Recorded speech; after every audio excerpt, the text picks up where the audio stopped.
and the order if the order of all the partial derivatives in the equations are same, then this equation is homogeneous. Order பார்க்கணும், எல்லா ஆர்டருமே சேமா இருந்ததுன்னா homogeneous, otherwise non homogeneous. Okay, இப்போ என்னன்னா நம்ம இந்த PD ல எப்படி சால்வ் பண்ணனும் அப்படின்றத பார்ப்போம். ஓகே, இப்போ டிஃபரன்ஷியல் ஈக்குவேஷன்ல உங்களுக்கு ஞாபகம் இருக்கா? ஒரு டிஃபரன்ஷியல் ஈக்குவேஷன் சால்வ் பண்ணீங்க அப்படினா ஃபர்ஸ்ட் CF அப்புறம் particular integral right hand side இருந்ததுனா பர்టిక్యులர் இன்டெகிரல், ஜெனரல் சொல்யூஷனா CF + PI ன்னு எழுதுவீங்க, ஞாபகம் இருக்கா? இப்போ ரைட் உனக்கு ஒரு டிஃபரன்ஷியல் ஈக்குவேஷன் இருக்கு, சம் டிஃபரன்ஷியல் ஈக்குவேஷன் இருக்கு, ஓகேவா? இந்த மாதிரி D 6D 6D² அந்த மாதிரி சம்திங். ஓகே, டிஃபரன்ஷியல் ஈக்குவேஷன் இருக்கு. ரைட் ஹேண்ட் சைடு நமக்கு 0 ன்னு இருந்ததுனா you don't have the particular integral. Suppose right hand side la some function irundhuduna particular integral exist ஆகும். ஓகேவா? இந்த மாதிரி நீங்க டிஃபரன்ஷியல் ஈக்குவேஷன்ஸ்ல படிச்சிருப்பீங்க. இப்போ நம்ம பார்க்க போறது பார்ஷியல் டிஃபரன்ஷியல் ஈக்குவேஷன்ல பார்க்க போறோம். சோ அதே மாதிரி தான் இப்போ இத வந்து நம்ம homogeneous non homogeneous பிரிச்சாச்சு இல்லையா? First we are going to consider homogeneous equations. அதுல எப்படிலாம் சால்வ் பண்ணலாம், CF PI இதெல்லாம் எப்படி சால்வ் பண்ணலாம்ன்றத பார்ப்போம். So this is our homogeneous equation. Okay, left hand side வந்து நமக்கு வந்து d and d dash இருக்கும், right hand side some function of x and y. ஓகேவா? so இத பாத்தீங்கன்னா d d dash ரெண்டு இருக்கு. d ன்றது என்னன்னா dou z by dou x, d dash ன்றது dou z by dou. Okay, அதே மாதிரி நம்ம முன்னாடி பார்த்த மாதிரி அதே மாதிரி தான், பட் இதுல பவர் 1 இருக்குறதா மீனிங். சரியா? பவர் 1 இருக்குறதா மீனிங் நால இது வந்து நமக்கு என்னது first order. Okay, d power n னா இது எத்தனாவது order? nth order, higher. Okay, n க்கு பதிலா 2 3 என்ன நம்பர் தான் போடணும். இப்போ d ஸ்கொயர் இருக்கிற இடத்துல நமக்கு என்ன meaning? dou square z by dou x square. d cubed இருந்துச்சுனா dou cube z by dou x. Okay, அதே மாதிரி d dash இங்க x with respect to x னா with respect to y, அவ்வளவுதான். நீங்க ஞாபகம் வச்சிக்கிறது இதுதான் ஞாபகம். d power n d dash power n. ஏன்னா n க்கு பதிலா வேல்யூஸ் என்னென்னலாம் நீங்க சப்ஸ்டிட்யூட் பண்ணலாம், 1 2 3 and so on. Okay, some finite number, right? இப்போ இந்த இடத்துல பாருங்க, இந்த இடத்துல பாத்தீங்கன்னா இங்க n ன்றது நம்ம என்ன சொல்லிருக்கோம், சேம் ஆர்டரா இருக்கும்னு சொல்லிருக்கோம், கரெக்ட்டா? இப்போ இங்க n ன்றது ஆர்டர், இங்க நமக்கு என்ன ஆர்டர்? anyone என்ன ஆர்டர்? டெரிவேட்டிவ் ஃபுல்லா பாப்போம். என்ன ஆர்டர்? இங்க n தான் ஆர்டர். இதுல பவர்ல 1 தான இருக்கு. n - 1 plus 1 n order. இந்த டேர்ம்ல n ஆர்டர். ஓகே, இப்போ லாஸ்ட் டேர்ம்ல u n ஆர்டர், முன்னாடி டேர்ம்ல n ஆர்டர். எல்லா இடத்துலயும் இதுதான்.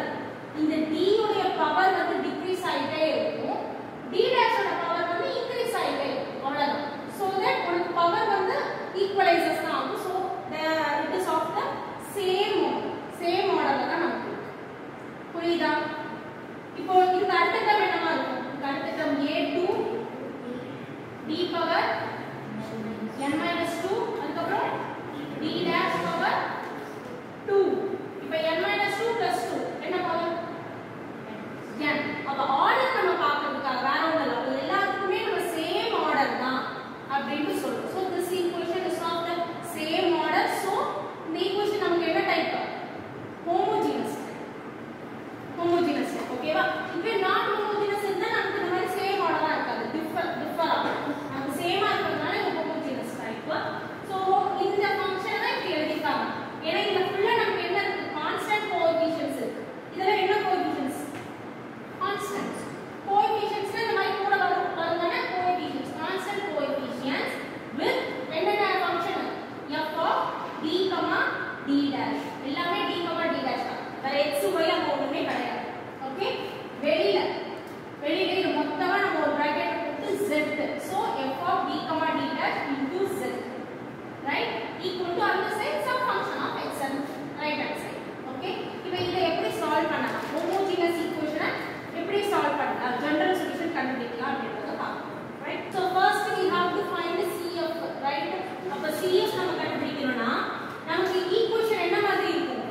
d d dash இந்த மாதிரி தான் நமக்கு ஈக்குவேஷன் இருக்கும். equal to some right hand sideல ஃபங்க்ஷன் இருக்கும். நம்ம ஃபர்ஸ்ட் என்ன பண்ண போறோம்னா இதுல இருந்து d க்கு பதிலா m d க்கு பதிலா 1 சப்ஸ்டிட்யூட் பண்ணி ஆக்ஸிலரி ஈக்குவேஷன் கண்டுபிடிப்போம். அந்த ஆக்ஸிலரி ஈக்குவேஷனுக்கு ரூட் எடுத்து m1 m2 சம் ரூட்ஸ் நமக்கு கிடைக்கும். அந்த ரூட்ஸ் டிஸ்டிங்க்ட்டா இருந்தா நமக்கு காம்ப்ளிமெண்டரி ஃபங்க்ஷன் எப்படி இருக்கும், ரூட்ஸ் ஈக்குவலா இருந்தா காம்ப்ளிமெண்டரி ஃபங்க்ஷன் எப்படி இருக்கும். Okay so phi 1 of y plus m1x plus up to எது வரைக்கும் டர்ம்ஸ் போகும் n வரைக்கும் phi n of y plus m n x. ஏனா m1 ல இருந்து mn வரைக்கும் நமக்கு ரூட்ஸ் டிஸ்டிங்க்ட் ரூட்ஸ்னா என்ன மீனிங், டிஃபரண்ட் ரூட்ஸ்னா நாட் ஈக்குவல். ஓகேவா? இப்போ சப்போஸ் ஈக்குவலா இருந்துச்சு m1 ல இருந்து m1 வரைக்கும் ஈக்குவலா இருந்ததுனா நமக்கு m என்ற ஒரே ரூட் தானே, அப்ப ஒரே ரூட்டை யூஸ் பண்ணி நமக்கு cf எப்படி இருக்கும்ன்றது தான் கேள்வி. Right? phi 1 of y plus mx plus x into phi 2 of y plus mx up to x power r minus 1 phi r of y plus mx. Okay, so this is our first problem. This is our given equation. இப்போ வந்து left hand side we have the function of d and d dash and right hand side 0. Okay, so first in solving every equation first we have to find the cf, complementary function. So before finding the complementary function, write out the auxiliary equation. Auxiliary equation means the given equation just substitute d equal to m and d dash equal to 1. Okay, so we will get this auxiliary equation. Solve this. If in the equation la எத்தனை roots நமக்கு கிடைக்கும், 2, because of this degree. The degree which la சொல்றீங்க எத்தனை roots கிடைக்கும், suppose m cube இருந்ததுனா 3 roots கிடைக்கும். Okay, right. அப்புறம் நீங்க சால்வ் பண்றீங்க, யூசுவல் சால்விங் தான். ஓகே, சால்வ் பண்ணி ரூட்ஸ் கண்டுபிடிப்பீங்க. ரூட்ஸ் வந்து நீங்க என்ன ரூட்ஸ் எடுத்துட்டீங்க, m equal to 1, 3. Or the roots are distinct or equal? Distinct. அப்ப distinct னா அதுக்கான ஃபார்முலா யூஸ் பண்ணுவோமா, cf equal to phi 1 of y plus m1x. m1 வந்து இங்க 1 அதனால வெறும் x plus phi 2 of y plus m2x. m2 பதிலா that's it. cf okay. நமக்கு ஜெனரல் சொல்யூஷன் என்னது, z equal to cf plus pa. But நமக்கு right hand side ஏதாவது இருக்கா, ரைட் ஹேண்ட் சைடு வச்சு தான் நம்ம pa கண்டுபிடிக்கணும். ரைட் ஹேண்ட் சைடு ஏதாவது இருக்கா, 0. so here there is no pa. so cf is enough. so z equal to cf, அந்த cf எடுத்து நம்ம எழுதிடலாம். the cf அப்படியே z equal to எழுதிடலாம். that's the answer. okay, particular integral க்கு ஃபார்முலா இது ஃபர்ஸ்ட் இது. ஓகேவா? இந்த ரீப்ளேஸ் எடுத்து சொல்றேன்னா particular integral கண்டுபிடிக்கிறது, not for cf. cf க்கு அதே ப்ரொசீஜர் தான். ஏன்னா இப்போ cf கண்டுபிடிச்சாச்சு, நமக்கு இங்க pa எக்ஸிஸ்ட் ஆகுது, ரைட் ஹேண்ட் சைடு வந்து not equal to 0. so pa exist ஆகுது. pa எப்படி கண்டுபிடிக்கலாம், pa equal to 1 by அந்த equation d dash d square அந்த ஈக்குவேஷன் இருக்கு, அந்த ஈக்குவேஷன் அப்படியே எழுதிக்கலாம். d square minus 5d d dash plus 6d dash square. Okay, இங்க வந்து ரைட் ஹேண்ட் சைடு இருக்கு, ரைட் ஹேண்ட் சைடு நமக்கு என்ன இருக்கு, e power x plus 2. இது அந்த ஆக்ஸிலரி ஈக்குவேஷன் தான், அப்படியே எழுதுங்க. இங்க ரைட் ஹேண்ட் சைடு எழுதுங்க. இதுதான் pa க்கான ப்ரொசீஜர் எப்படி கண்டுபிடிக்கணும்ன்றது. நெக்ஸ்ட் என்னன்னா ரீப்ளேஸ். என்ன சொல்லிருக்காங்க நம்ம ஃபார்முலா படி, replace d by a and d dash by b. இங்க a ன்றது நமக்கு என்னது, b ன்றது. அப்ப சப்ஸ்டிட்யூட் பண்ணிடலாமா, சப்ஸ்டிட்யூட் பண்ணி ஃபைனல் ஆன்சர் என்னன்னு சொல்லுங்க, 1 by 0 e power x minus y. இப்படி கிடைச்சிருக்கு தானே. இது இன்டிடெர்மினேட் ஃபார்ம். அப்ப நமக்கு ஆர்டினரி ரூல் ஃபெயில் ஆகுதுன்றதுனால என்ன பண்றோம்னா இந்த இத வந்து in 1 னா நமக்கு இந்த ஈக்குவேஷன் pa equal to, அப்ப நமக்கு இது வந்து ஃபெயில் ஆகுது. சோ இதுக்கு மேல ப்ரோசீட் பண்ண முடியாது. நீங்க pa ன்னு ஒன்னு எழுதிப்பீங்கல்ல, d square plus d dash e power x minus y. இத வந்து 1 ன்னு எடுத்துக்கோங்க, 1 ன்னு மார்க் பண்ணிக்கோங்க. ஓகேவா? so in 1 multiply x in numerator, multiply x in numerator, differentiate denominator partially with respect to b. இதுதான் ப்ரொசீஜர். சைடு எழுதுங்க. உங்க ஆன்சர்ல எழுதணும் கிடையாது, but you need to know. Side எழுதுங்க. உங்களுடைய ஸ்டார்டிங் ஈக்குவேஷன் 1 ன்னு மார்க் பண்ணிக்கோ. அதுல நீங்க பண்ற x ஆல multiply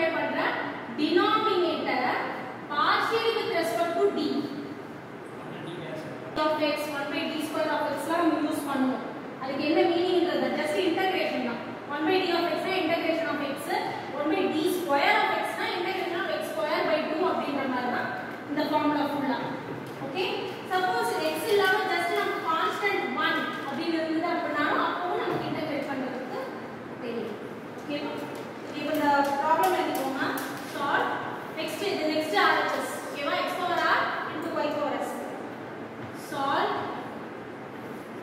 d square minus 7d d dash plus 6d dash square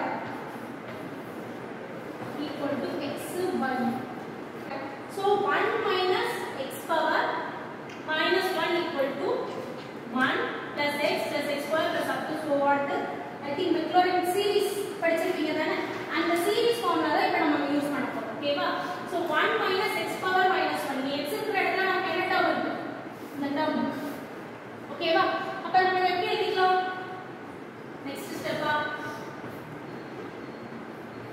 1 by d square எப்படி மாத்திக்கலாம் 1 plus அந்த டேர்ம் என்னது 7 d dash by d minus 6d dash square by d square into ஒரு term plus again இதே term எழுதுவீங்க square போட்டு and so on எழுதிட்டு into xy okay after this next step என்னன்னா we are omitting the higher order term நம்ம omit பண்ண போறோம் ஓகேவா சீரிஸ் பொறுத்த வரைக்கும் நம்ம higher order term நம்ம omit பண்ணி நம்ம என்ன பண்ண போறோம்னா d dash square and d dash square தாண்டி இருக்கிற பவர் எல்லாத்தையும் நம்ம omit பண்றோம் ஓகே அப்ப நமக்கு ரிமைனிங் டேர்ம் என்ன வரும்னா 1 by d square into 1 plus 7d dash by d மட்டும் தான் ஏன்னா நம்ம வந்து d dash square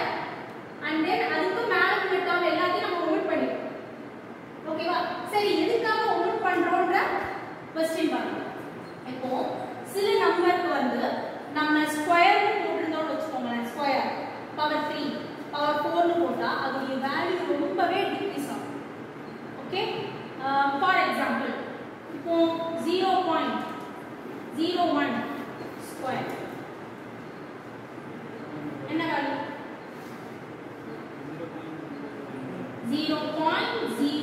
0.0001 am I right correct தானே அப்போ நீ எடுத்துக்கிட்ட வேல்யூ இது ஆனா அது பவர் ஜாஸ்தி ஆகும்போது it becomes very small okay இப்போ நான் இதே பவர் நான் 4 போட்டேனா இது எவ்வளவு ஸ்மால் ஆகும் அதே பவர் 8 போட்டேனா எவ்வளவு ஸ்மால் ஆகும் அந்த கான்செப்ட் தான் இங்க யூஸ் பண்ணுவோம் அப்போ ரொம்ப அல்டிமேட்டா நமக்கு ஸ்மால் ஆகுற வேல்யூ we can omit அது வந்து அந்த வேல்யூனால நமக்கு எந்த ஒரு சேஞ்சஸும் இருக்காது சொல்றது புரியுதா ஏன் அப்படின்னா நமக்கு வந்து இங்க இந்த டிவிஷன் இதுல இருக்கிறதுனால டிவிஷன் இதுல இருக்கு புரிஞ்சுதா அதே மாதிரி தான் இப்போ நான் வந்து பவர் 27 எந்த வேல்யூனாலும் போடலாமே ஹையர் ஆர்டர் தானே n greater than 2 வந்து நான் omit பண்றேன்னு சொல்றேன் அப்ப நான் n equal to 27 போட்டேன்னு வெச்சுக்கோங்களேன் அப்ப எனக்கு எவ்வளவு ஸ்மால் வேல்யூவா இருக்கும் அப்ப அந்த ஸ்மால் வேல்யூ அதை கன்சிடர் கூட பண்ண வேண்டாம் we need not consider it okay that's why we are omitting the power order 2 and more than that okay omit பண்ணாலும் நமக்கு வந்து no issues no changes in the value no changes in the solution ஓகேவா right இப்போ நாம அப்போ இந்த ஒரு order மட்டும் தான் இருக்கும் into xy இந்த சைடுல வர எழுதிக்கோங்க omit d dash square and its higher power d dash square and its higher power okay right இப்போ next என்ன பண்ண போறோம் xy உள்ள போடலாமா 1 by d square xy உள்ள கொண்டு வந்தா இங்க xy வரும் plus 7 by d dash இப்போ d dash of xy ன்னு சொல்லும்போது நமக்கு என்னவா வரும் y வராது x x d dash of xy d dash ன்றது என்னது dx dy